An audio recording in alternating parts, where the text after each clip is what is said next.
A lot of us have our career paths planned out in our minds, and while we know it's not going to happen exactly as we planned, it's still jarring when all of a sudden we find ourselves on a different road or presented with a different opportunity than we anticipated.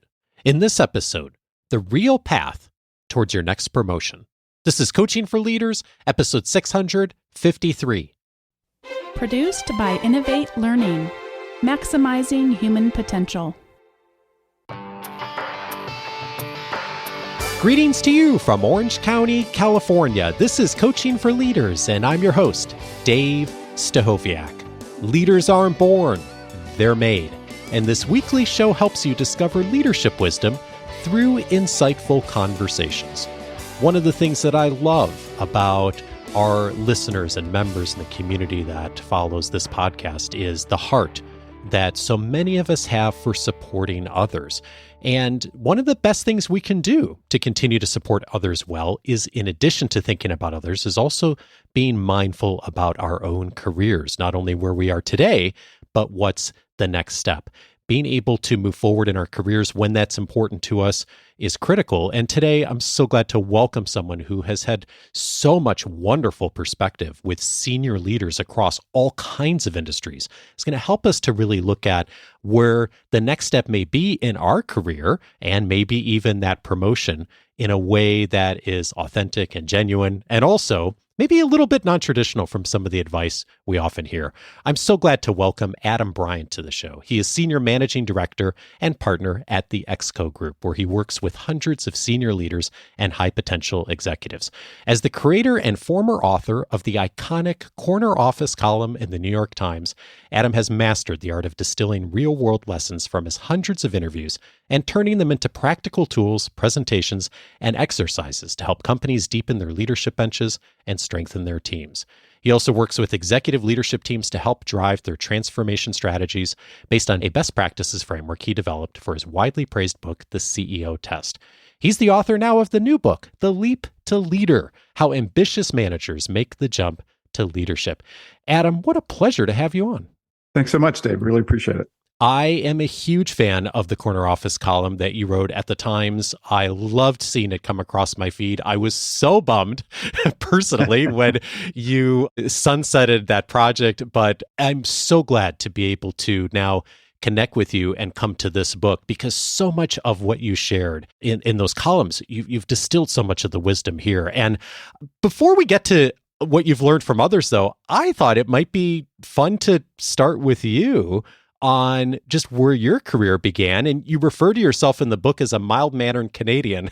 And I thought it was interesting because your first newspaper job, you said it felt to you like you were uncharacteristically demanding of the job and showing a lot of interest in it.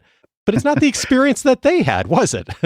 Yeah, exactly. And to me, it was an important insight that I share with a lot of people, especially as they're moving through their career and they say they want the job. And so as I mentioned, I am Canadian and skew a little bit sort of mild-mannered, like let your work speak for itself, and it's better to be understated.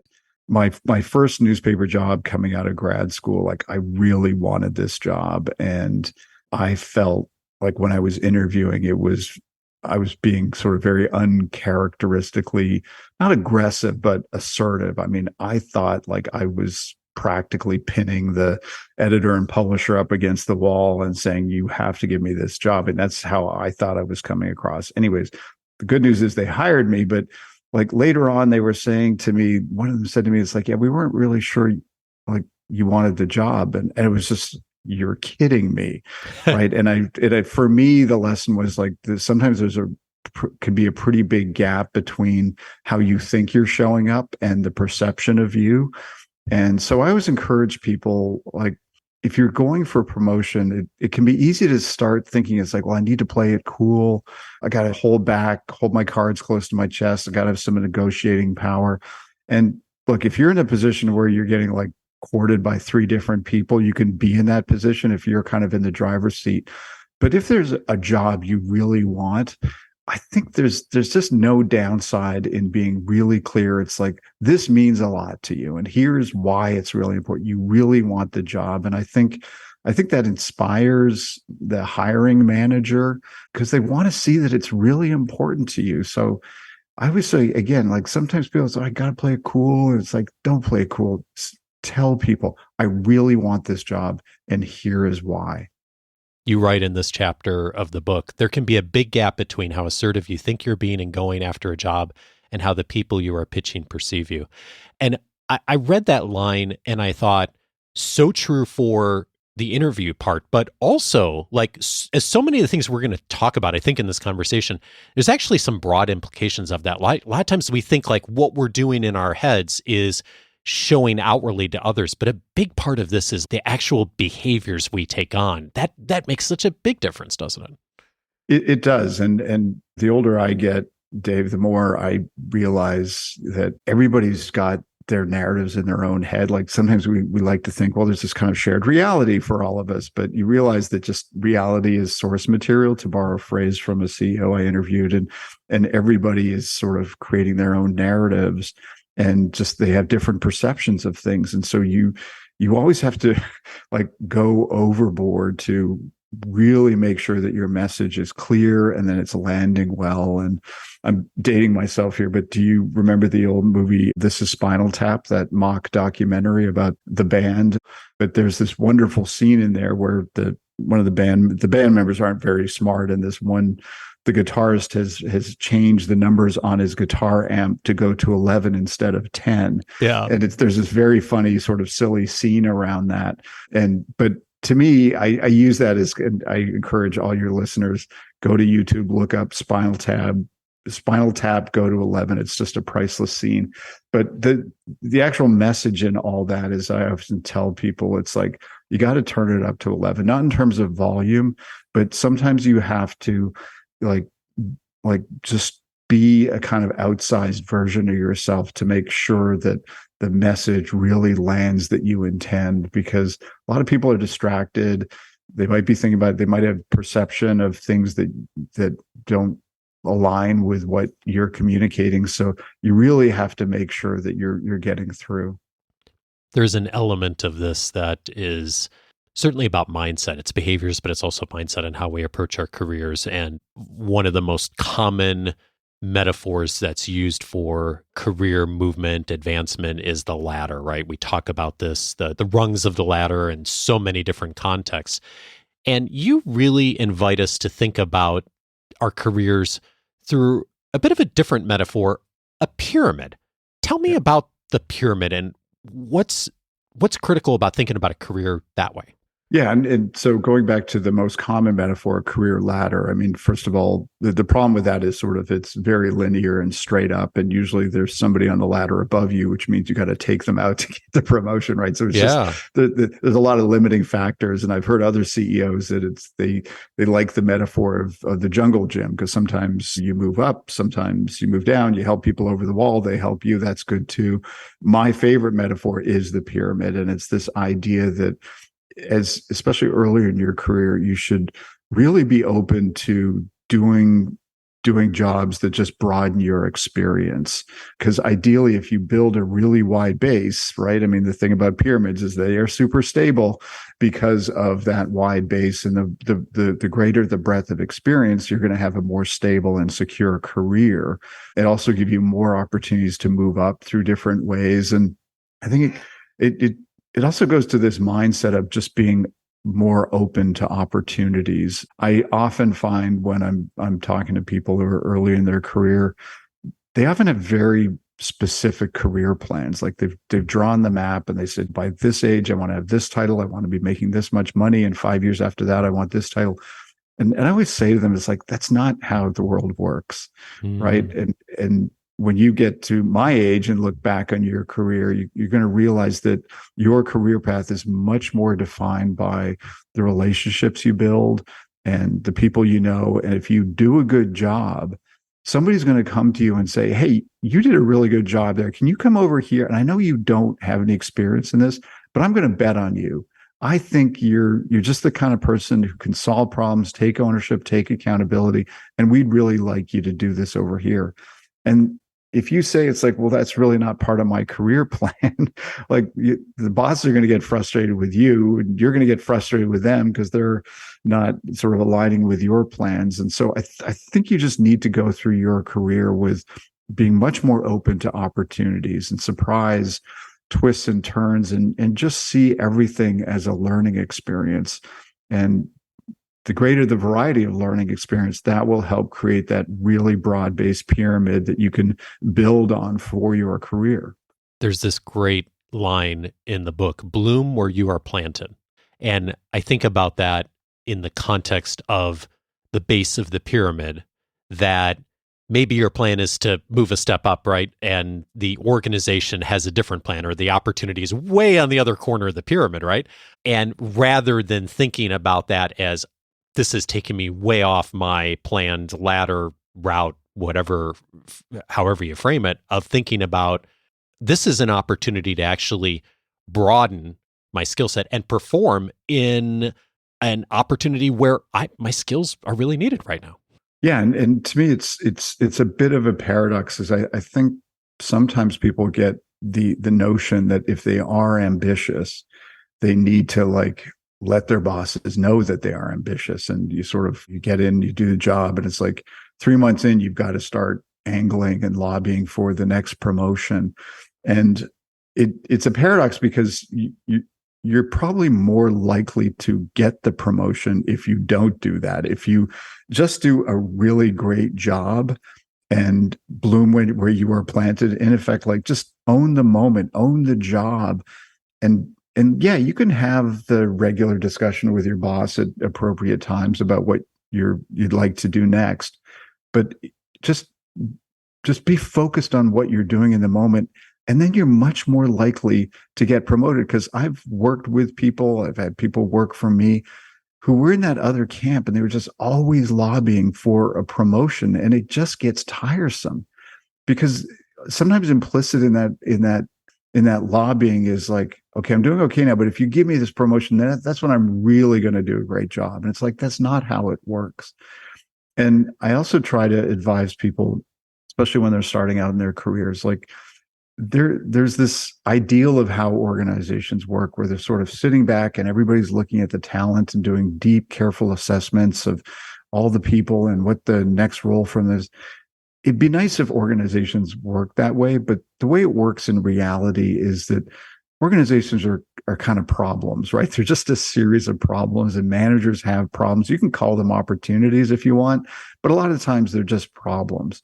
I need somebody to fix that. I need somebody to build this. Who's going to, and that's how they tend to promote people. They look around and say, who am I going to bet on here that I'm going to go to them, give an opportunity, and they're going to go, got it. I'm going to own this. I'll figure it out. I might have questions for you, but I've got this, boss. Thanks for the opportunity. That's the people you want to bet on. And that's how you get promoted. You quote George Hu, one of the executives that you talk to in the book, and he says, one piece of advice I always give people is don't solve the problem that your manager or your boss tells you to solve, which on its face, you think well, that's odd advice, but there's a bigger message behind that, isn't there?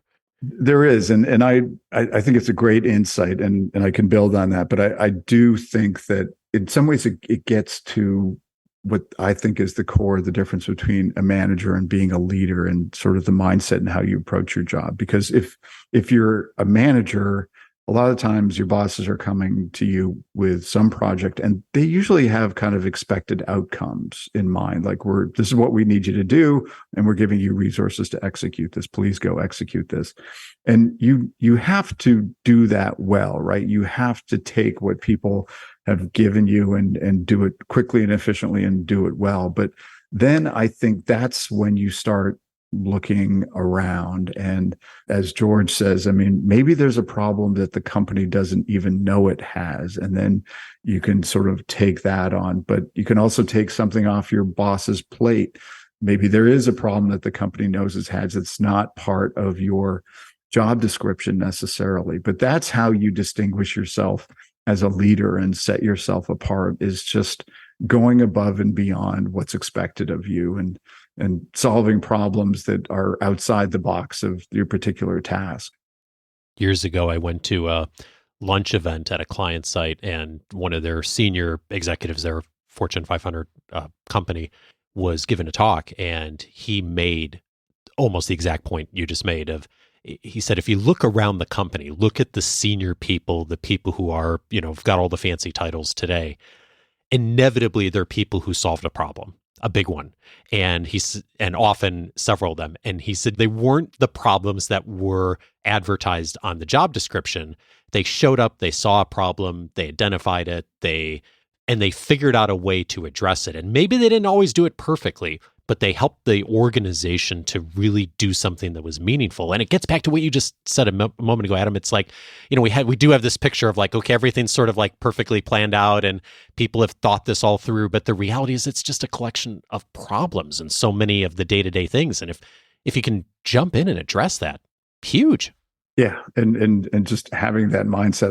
I always tell people who are ambitious and they want to move up, it is so easy to set yourself apart from the pack. There's like a handful of things, but you can set yourself apart pretty quickly. Yeah. Well, speaking of setting yourself apart, one of the phrases that is also featured in the book is the phrase, "I need your help." And you attribute it to Rhonda Morris, a friend of yours. And I'm wondering if you could tell us a bit about that lesson from her, and where is it that we tend to struggle with this? Yeah, and so Rhonda is a friend. She's the head of HR at Chevron, and I've known her for several years. And we have an interview series on LinkedIn together called Leading in the B-Suite, in which we interview prominent Black leaders. And I've spent a lot of time with Rhonda, and she told me that one of the things she figured out early on in her career is just the power of those 4 words is just reach out to people and say, I need your help. And if you just say it simply like that, it's amazing how people just jump in and say, how can I help? Right.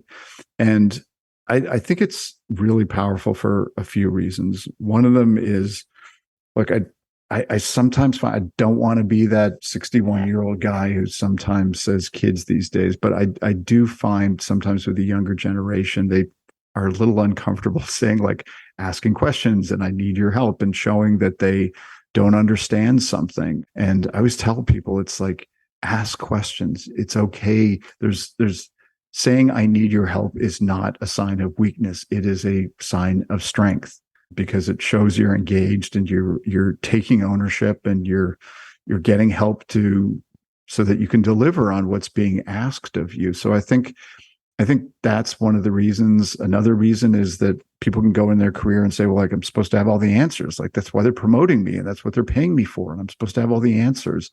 And that's not how it works. And one of our mentors at our firm says, she often tells people, this is not a time to put on your Superman cape and fly around. Like, it's okay to ask your team, to ask for advice, to pull together sort of a personal board of directors to give you advice. And there's just a lot of power in that. And the final point that I'll make, and this is something that I've come to appreciate the older I get, is that people often talk about resilience just being a great quality, right? And it's sort of like the more is better. And if more people have more resilience, that's great.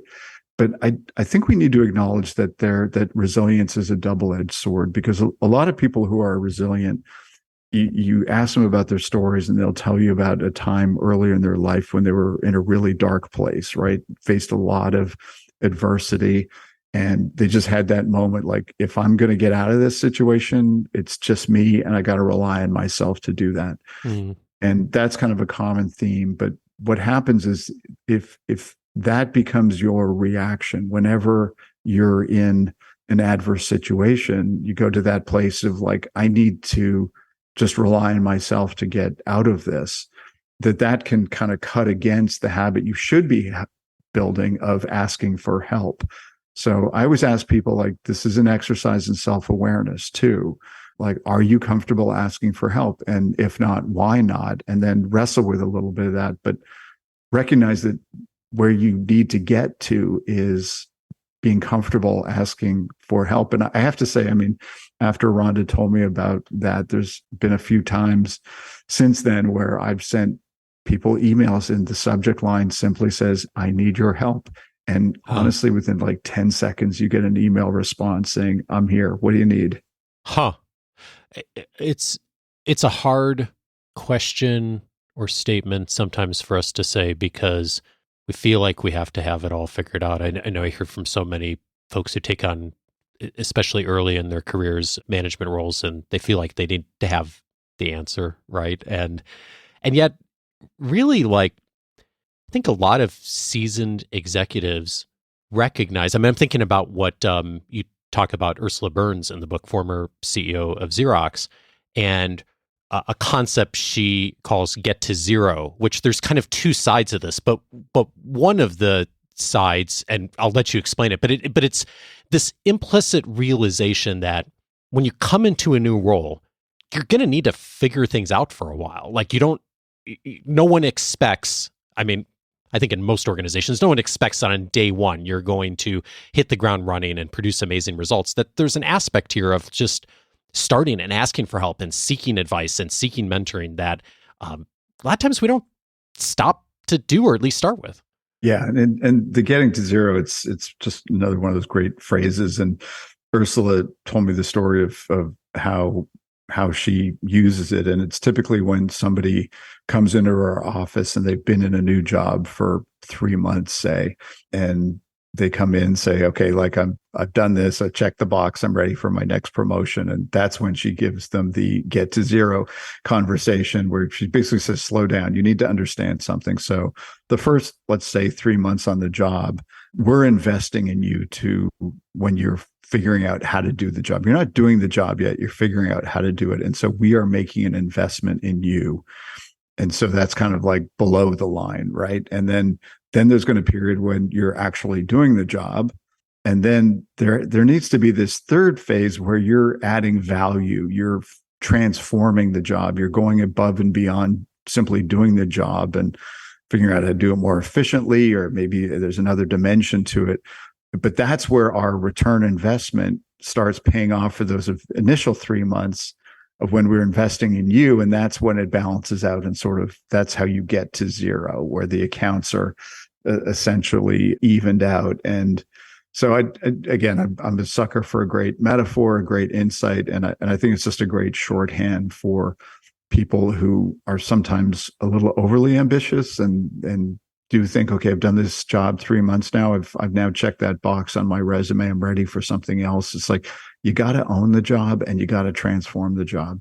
Yeah, it gets back to that bloom where you're planted concept, right? Of like really go above and beyond, shine, find the ways to solve the problem that hasn't been asked for, that really helps out the organization. And you said the word mentoring a bit ago, and I wanted to come back to that because I think that is something that also is often a struggle for a lot of folks of figuring out, like, how do they start in engaging in mentoring relationships? We all know that it's good for our careers. We all know that it helps us to advance and to uncover opportunities. And one of the invitations you make is just start small. Ask a really specific question of the people you're seeking advice for versus going and like maybe trying to identify or even asking if someone would be a mentor. If you start small, that's huge. And a much better approach, and I give credit for this insight to a woman named Shelley Archambault, the former CEO of Metric Stream. But when I interviewed her, I mean, she really gave me the important insight that sort of the 5 scariest words in the English language can be to ask somebody, will you be my mentor, right? And a lot of people get asked that a lot. Some stranger they've never met before will come up and say, will you be my mentor? And you just sort of like your eyes widen and you step back because you have no idea like what this person is asking you in terms of time commitment or what they need or anything.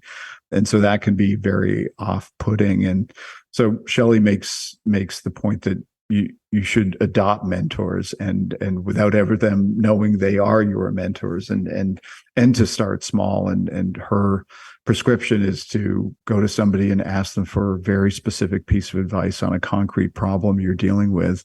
And they say, well, on that, I think you should go left instead of right. And so then you go left and you go back to them and say, I took your advice, it was super helpful. Thank you for that. Love to buy you a cup of coffee, and then sort of introduce like another thing you're working on to get their advice on. And it's just that's a much more sort of organic way to build that relationship. And then over time, they sort of become a mentor without even ever having that label on them, because people do want to help. I think a lot of people want to give back, but I think there is a real art form of being a mentee, a protege, which is going to those conversations and having a very clear idea what you want their help on. And you don't see that relationship as like trying to snow them. It's not political. You're not relying on them sort of to get you a promotion or something. To be super prepared for those conversations about what you're hoping to get from them. Because I've just over my career, especially when I was at the New York Times, I had a lot of people reach out to me and say, I'd love to have a cup of coffee. And sometimes I would say yes. And I was often struck by how unstructured the conversations with those were. I mean, sometimes I found myself like carrying the conversational ball, and it's like, look, you asked to see me. I said yes. We're sitting here having a cup of coffee in the New York Times cafeteria. What do you want to know? And it was just, I was just surprised how a lot of people didn't really prepare for that conversation. And on the other side of that, like you also tell in the book that sometimes people would show up with some really specific questions like, hey, I've got this situation. I'm trying to work through this. Like, how would you suggest handling it? And giving advice and then having them come back, like you said, and actually share what worked. At the end of the day, even the most top executive, whoever is a human being. People love to hear someone having asked their advice, taking it, hearing what happened. Is there something natural about that then makes us all want to invest more in a relationship like that versus someone who shows up with a really unstructured, like, hey, I just wanted to get some FaceTime with you. Yeah. And then, as you say, like follow up afterwards, like say, thank you. That really helped. Like how often does somebody thank us during the day, right? It doesn't happen very often. And I think most people, you get to a point in your career, you've learned a lot and you get a lot of enjoyment from sharing what you've learned with others, but you can't force that. Like somebody has to be genuinely interested in learning from you. And it's very authentic and genuine when it happens. And that's why I think people invest so heavily in people when they do feel like they're making a difference in their lives. One of the points that has been coming up as a theme on the show in recent years is the importance of peer relationships. And you write, your peers can undermine you if you are not careful, and they can help you if you invest in those relationships. Many people aren't aware of this common blind spot. They invest an inordinate amount of time managing up and down, but not sideways, neglecting this crucial group that can have a big impact on their trajectory. Adam, you've interviewed so many high-profile leaders. What do they say about this aspect of peer relationships? Yeah, and one of the most consistent themes is it's a very powerful lesson that if you have not learned it already in your career, you need to learn it, which is that those peer relationships are probably going to have the biggest impact on whether you get promoted or not. And to me, the context for this is just acknowledging that everybody is so incredibly busy, right? Emails, meetings, everything all day long. And then you start thinking, okay, well, what are my key relationships? Well, my boss, first of all, right? Like I've got to manage that relationship. And if you're managing a team, that takes up a lot of time. You got to invest in them and make sure there's clarity and invest in their careers. And so you can easily do that and say, okay, I'm done. And then neglect those peer relationships. And the point that just keeps coming back to over and over is like, you have to invest the time to build those relationships and to ask people. It's like, how are you? Is there anything I can do to help you? And how can we work together? And because when the opening comes up for somebody to be promoted, and again, I've heard this from so many people, it is your colleagues it ultimately comes down to them thinking, look, if Joe or Jane gets that promotion, that's going to be a win for me too. It's not going to be like, oh, they got it and I didn't. If there is this perception, it's like if that person moves into that role, they're going to lift the team. They're going to lift me along with them. And it's because of that trust that you built with those folks. And I acknowledge it can be hard because I think it's very easy to people to go like, I don't even have time to tie my shoes, let alone to have coffee with people in different departments. But you just have to make it one of your priorities, because if you don't build those relationships, sometimes people can go to dark places and people come up with narratives about their colleagues, and sometimes cultures. I mean, I often make the joke that the reason HBO ran Game of Thrones on Sunday night was to get people ready for work on Monday. Right? Because a lot of cultures are kind of like Game of Thrones, zero sum, right? Yeah. If I'm going to win, you've got to lose. And sometimes there's just that natural dynamic. And so that you have to be very intentional about overcoming that and making sure that people see you as a super valued peer who it's not just, you're not just about yourself. You're not purely self-interested. You want to help the team. You want to help the organization. And it's part of the work of leadership, right? Like, I think sometimes we think about leadership as, like you described, like it's our job, it's our manager, it's our direct reports, but we don't think about the bigger picture, the looking across the organization. We don't think about the dysfunction tax that you talk about in the book too, where it's like, okay, there's an element of dysfunction in every organization. Like, that's just the reality of it. Part of leadership is making peace with that. Those things are also really important. It's part of the work, and looking at that as part of the job too, versus, oh, I have to make time to build a relationship with a peer or navigate the organizational politics, and thinking about those things as obstacles. But no, that actually is the work. That's a big part of the job. Yeah, that's a great way to put it. And it is, the ROI can be a little amorphous, right? Like, you can be putting a lot of that time and you say to yourself, I'm not sure what I'm getting from this, but you are. It's a little unclear, but it will pay off later. I often ask folks when they come on the show what they've changed their minds on. And I mentioned that to you, Adam, before we started recording. You said, yeah, I'm not sure I've had a big mind change, but I've some things have clarified and some perspective has clarified over time. And especially putting this book together, as you have brought this book together and brought these stories out into the world and shared them with so many more folks. What is it that's clarified in your perspective? It does go back to this phrase that I heard from a CEO when I was asking about her. She had a very difficult childhood and she was bullied a lot and moved around a lot and just a tough relationship with her parents. But she had this like incredibly positive attitude. And I just asked her straight up, I said, where do you get your positive attitude from? And she said these 5 words that I've never forgotten, which is that reality is just source material. And what she means by that is, like, we're all going through our experiences every single day.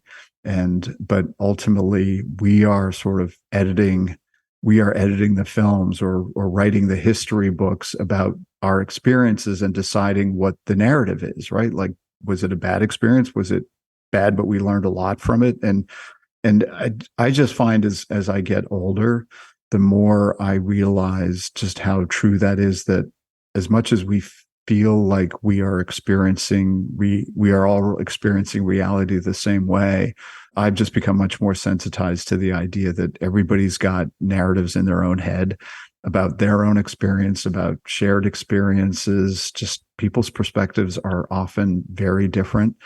And I think that points to a broader leadership challenge, which is that part of your job is, as a leader, is as much as you can to provide that shared narrative.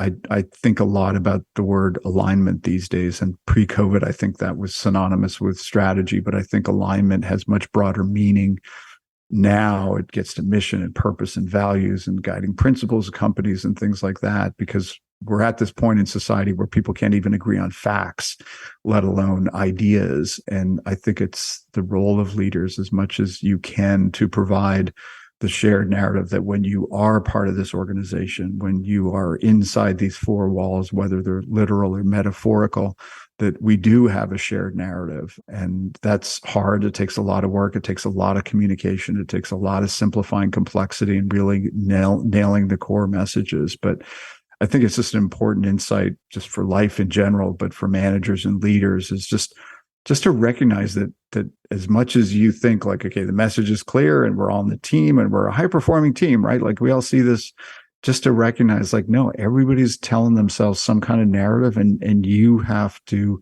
put in a lot of time and energy to make sure that it is a shared narrative. Adam Bryant is the author of The Leap to Leader: How Ambitious Managers Make the Jump to Leadership. Adam, thank you so much for your work. Appreciate the time, Dave.